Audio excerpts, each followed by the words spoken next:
Tomorrow marks Bell Let's Talk Day, the largest international day of conversation about mental health. Bell is the parent company of CTV. Over the past decade, that dialogue has opened up considerably, but the topic of suicide still faces stigma. And as CTV's Pauline Chan reports, there can even be hurdles in the most unexpected situations. Mark Farrant was in the unusual position of being unable to get help for his severe PTSD, even though he was actively seeking treatment. Door after door after door kept closing. In 2014, he served as a juror on a murder trial.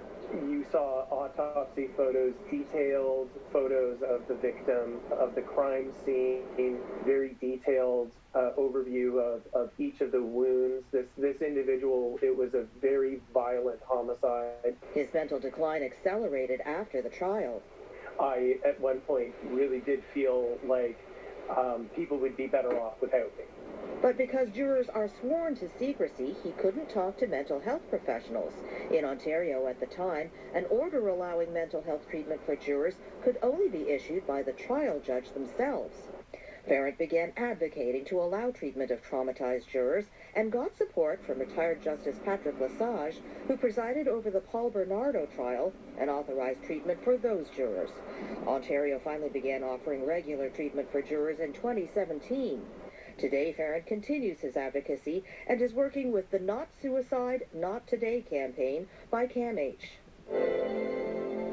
Some of the risk factors associated with suicide, social isolation, financial stress, difficulty accessing services, trauma, is what we're seeing in the pandemic. Dr. Javeria Zahir is a suicide researcher. What we saw early in the pandemic in many places in the world was that suicide rates actually came down a little bit. But while suicide rates may be down slightly, calls to helplines are up significantly. Every day, an average of 10 Canadians die by suicide. I just, obviously did some of the worst things imaginable, which were bury my head in work and hope it's going to go away and not talk about it.